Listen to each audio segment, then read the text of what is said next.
the critical voting bloc that could determine who wins the White House next year.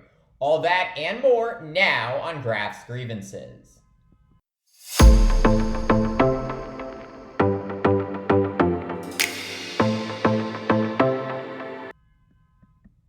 Former President Donald Trump is planning to deliver a primetime address to union workers in Detroit next week during the second Republican presidential primary debate. Trump's decision to continue not attending the debates, further indicating he does not see any threat to his nomination as the party's next presidential nominee.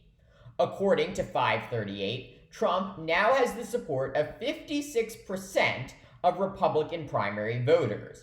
His nearest competitor, Florida Governor Ron DeSantis, is now polling at under 14%. So with Trump's nomination all but a fait accompli, he is now focused on his expected rematch against President Joe Biden. And a critical voting bloc for both men is union workers. Despite Democrats traditionally having a lock on union households, in 2016, Trump outperformed with the group and won the White House. Get this, according to CNN exit polls, in 2012, union households chose Democrat Barack Obama over Republican Mitt Romney by 18 points. 4 years later, in 2016, Democrat Hillary Clinton won union households by just 9 points over Trump. Trump slashing Democrat support among union households in half and winning not only the union-rich states of Michigan, Pennsylvania, and Wisconsin, but the entire election outright. However, in 2020, Biden was able to win back some union households, topping Trump by 16 points with the group, and securing just enough votes in the right states to defeat Trump and deny him a second term. So with Trump now running for re-election again, he knows that boosting his support with union voters could just be the ticket back to the Oval Office. And with the ongoing labor dispute between striking auto workers and the nation's leading auto manufacturers, Trump sees an opening. According to the New York Times, Trump intends to speak to over 500 union workers during the September 27th GOP debate and make clear to the workers that he is on their side. But unlike President Biden, who calls himself the most pro-union president in history and has sided with the striking workers in their battle against the car companies, Trump frames the dispute entirely differently.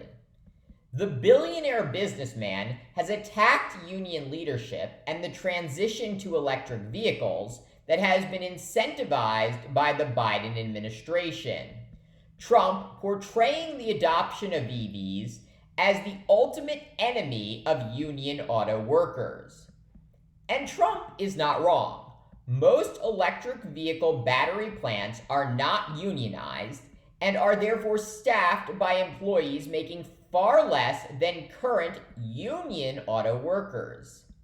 In addition, because electric vehicles have fewer parts than their gas counterparts, they do not require as many workers to assemble them. This once-in-a-century technological upset rightly concerning auto workers who rely on good-paying union jobs to earn a decent living and support their families.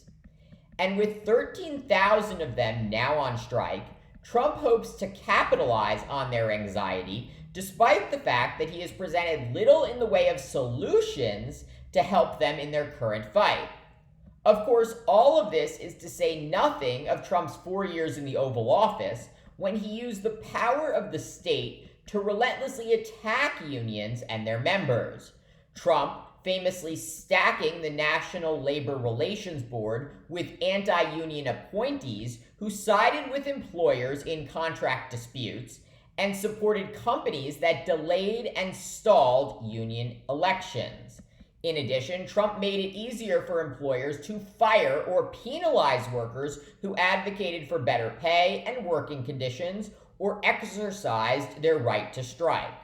Frankly, the list of Trump's anti-labor actions goes on, but apparently that record is all in the rearview mirror. The United Auto Workers Union pointedly deciding to withhold their endorsement of President Biden's re-election, specifically citing Biden's support for a transition to electric vehicles. And while the UAW says it has no intention of backing Trump, the former president is not giving up on winning over their members. And that should be extremely concerning to Democrats and President Biden, who likely need to win over these voters in order to win the critical swing states that will determine not only who wins the presidency next year, but if America continues to remain a democracy. Thank you for watching Graph's Grievances. Let me know what you think. Please subscribe and join me tomorrow for more.